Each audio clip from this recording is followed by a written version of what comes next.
he's going to have starts where you say, I'm really glad that I watched that. I'm really glad.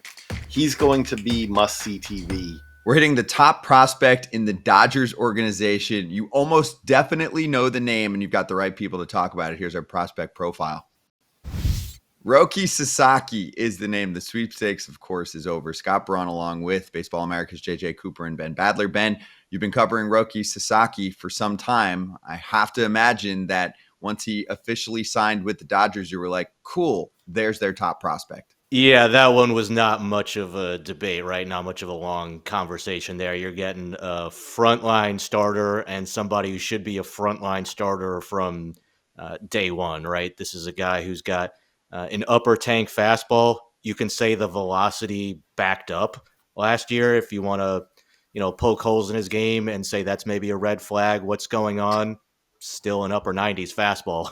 And then he pairs it with this just unhittable splitter. I mean, when he throws it right, it's just an absolutely devastating pitch. The bottom falls out of it.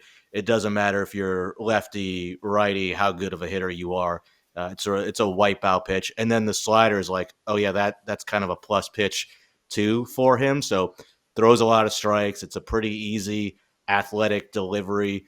Pretty much every box you want checked in a young starting pitcher. He has, with the exception of durability, right? We'll see how that goes. I think the Dodgers will be able to keep him on that 6-man rotation, ease him in that way. They're not obviously counting on him to be like the savior of their rotation by any means, so they can manage his workload very carefully if they need to. So I imagine they will do that, but I got to think, too, he's going to be everybody's favorite to be Rookie of the Year this year.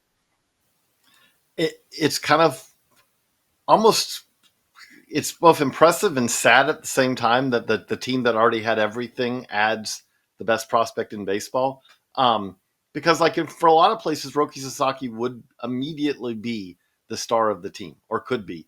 We could see, I would say we'll probably see it a little bit less consistency, but we could see at times a Roki be like what we saw with Paul Skeens last year, where he has just outings where it's like no one's hitting him. He's just shutting you down, sit down, on to the next day. And he has that ability because he has been laid out. He has 2 top-tier pitches, especially when his fastball's on, and the third pitch is very useful already. But I also think that the Dodgers are probably going to help him unlock another gear as far as his pitch mix, as far as his assortment, because there are probably some different things he could do to kind of give hitters another way to kind of have to defend against him, because everything's pretty hard. And it's kind of, when he's on, it's that fastball splitter back and forth. You kind of, maybe he starts to put something else, maybe a sweeper or something that eventually becomes something that a cutter, something that just puts a little different idea in a hitter's head. There's kind of some more potential for refinement, more potential for development here.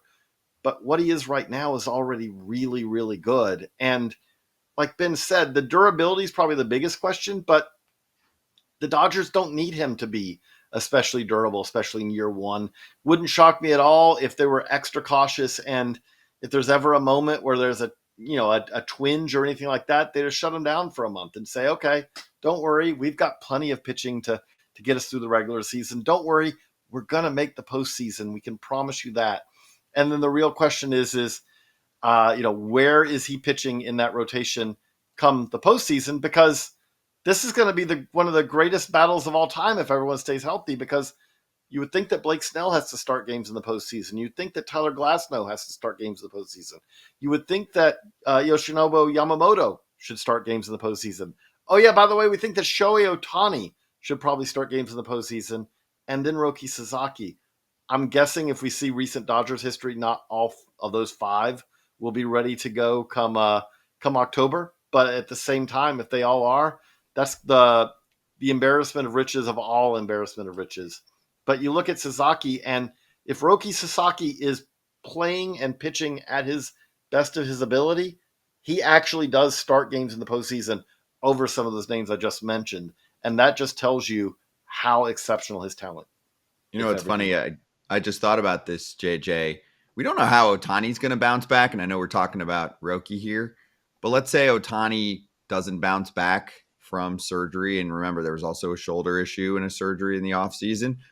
He might not be good enough pitching wise to crack the starting rotation in the playoffs. That's the picture you painted. Most people assume they're not going to have all of those arms intact for October based on last year's results. That might not necessarily be the case because this is a team that knows they're going to get into the playoffs. So they're going to do everything they can to treat this whole case like a marathon. Roki is the perfect example. So to tie it right back to him, if you are a fantasy baseball player and you're watching this show, this might not be the pick for you, or don't overvalue this pick because of what you said.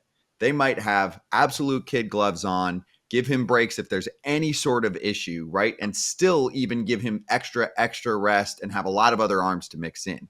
As far as his big league impact, tell us what we can expect from him this year if some of what you're talking about and some of what he adds to, the arsenal, or at least learns from within the Dodgers system, actually pans out in year one. Just one other example I'll point out before we get your thoughts. Shota Imanaga last year was highly debated in the offseason. I think we talked about him a little bit on this show, among other shows, including the one behind me, Foul Territory. There were some people that we spoke to that said this could be a 1 or a 2. There were just as many people that said this could be a 5. He looked definitely more like a 1, 2, 3 than a 4, 5. So I know they're not the same pitcher by any means, but sometimes it's hard to completely take what you see in Japan and convert it to what it's going to look like in Major League Baseball. Your thoughts on year one? The way I would put it is Paul Skeens last year, if you're a fan of baseball, right, you don't have to be a Pirates fan. I knew when Paul Skeens pitched, and I wanted to make sure I didn't miss it. That's what Roki Sasaki, I think, has a chance to be pretty much right away. It doesn't mean that every start will be perfect. If you told me that he has some where, he's not really locating the splitter tonight, and so he doesn't have a plan B to get hitters out, and he's struggling a little bit, okay, that might happen. But what I would also say is he's going to have starts where you say, I'm really glad that I watched that. I'm really glad. He's going to be must-see TV multiple times this year, I would say. As long as he's healthy, there are going to be starts where you just say, I'm really excited that I got to watch that. And the thing I've been saying about this for years, when you have a young pitcher like this, right, they may get better because as pitchers age, they get craftier, they understand what they're doing more and more. But at the same time, there's something about seeing that fireballing 23, 24-year-old, 22-year-old that just has a level of excitement to it that you don't see from a 27-year-old. I will never forget watching Kerry Wood, when he was a young rookie. I will never forget Steven Strasburg's big league debut. There was so much hype surrounding it, and he was every bit as good as that. He was like, this is exactly what you're looking to see. Paul Skeens did that last year. That's what Roki Sasaki could be, is a guy who just has those outings where you go, wow, that was magical. And has outings where you say, he's already thrown one of the best games in professional baseball history. A perfect game with 18 strikeouts. That doesn't happen. Was it 19? Like, it's, absurd. And then he followed it up the next start by throwing 8 perfect innings. When he's on, no one hits him.